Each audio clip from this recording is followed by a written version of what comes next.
தீபாவளி பண்டிகையை முன்னிட்டு வண்ணமயமான பட்டாசுகள் தயாரிக்கும் பணியில் சிவகாசி பட்டாசு தொழிலாளர்கள் மும்மரமாக ஈடுபட்டுள்ளனர். இந்துக்களின் பண்டிகையில் அனைவரையும் உற்சாகப்படுத்தும் பண்டிகைகளில் ஒன்று தீபாவளி. தீபாவளி என்றாலே பட்டாசுகள் தான் நினைவுக்கு வரும். சிறுவர் முதல் பெரியவர்கள் வரை அனைவரும் தீபாவளி பண்டிகையின் போது பட்டாசுகளை ஆர்வமுடன் வெடித்து மகிழ்வர். மக்களை கொன்று குவித்த நரகாசுரனை கிருஷ்ணர் வதம் செய்த நாளே தீபாவளியாக, தீப ஒளி நாளாக கொண்டாடுகிறோம். இந்த ஆண்டு தீபாவளி பண்டிகை வரும் நவம்பர் 2ஆம் தேதி நாடு முழுவதும் கொண்டாடப்படுகிறது.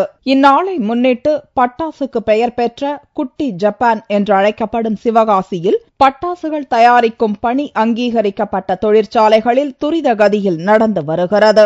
பட்டாசுகளை தயாரித்து பாக்கெட்டுகளில் அடைத்து வெளி மாவட்டங்களுக்கு அனுப்பும் பணியில் தொழிலாளர்கள் விறுவிறுப்புடன் ஈடுபட்டுள்ளனர். கடந்த ஆண்டை விட தற்போது புதுவித பட்டாசு ரகங்களான magic crystal, magic star, velvet ஆகியன கூடுதலாக தயாரித்து விற்பனைக்கு அனுப்புகின்றனர். புதுசா சார் கீழ இருந்தே விஸ்லிங் பண்ற மாதிரி நாங்க புதுசா பண்ணிருக்கோம்.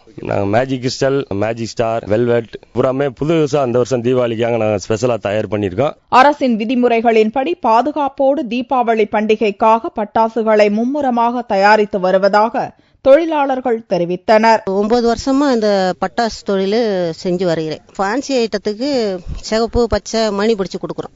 ஆனா எங்களுக்கு இந்த பட்டாசு தொழில் செய்தாதான் சாப்பாடுங்கிற ஒரு முறை ஆயிப்போச்சு. இனி இந்த சீசன் நேரம் எங்களுக்கு எக்ஸ்ட்ரா கொஞ்சம் வேலை பார்த்தா எங்களுக்கு ஒரு 19 ரூபா கூட கிடைச்சிச்சுன்னா நாங்க புள்ள குட்டியோட சந்தோஷமா இருக்குவோம். தீபாவளி பண்டிகைக்கு 2 வாரங்களே உள்ள நிலையில் இந்த வாரத்திலிருந்தே பொதுமக்கள் பட்டாசுகளை ஆர்வமாக வாங்கி வருகின்றனர். குழந்தைங்களுக்கு தேவையான பொருள் தான் நான் வாங்கியிருக்கேன். ஃபேன்சி ஐட்டம் தான் நான் வாங்கியிருக்கிறது. எல்லாமே வெடி ஐட்டம் எதுவும் கிடையாது. நான் வாங்கியதெல்லாம் ஃபேன்சி ஐட்டம் தான். கம்பி மத்தாப்பு, கலசம், சங்க சக்கரம் எல்லாம். வண்ணமயமான பட்டாசுகளை வெடித்து கவலைகள் மறந்து மகிழ்ச்சியுடன் தீபாவளி பண்டிகையை கொண்டாடினாலும் புகை மற்றும் ஒலி மாசு இல்லாத தீபாவளியை கொண்டாட மக்கள் முன்வர வேண்டும் என்று சுற்றுச்சூழல் ஆர்வலர்கள் கேட்டுக் கொண்டுள்ளனர்.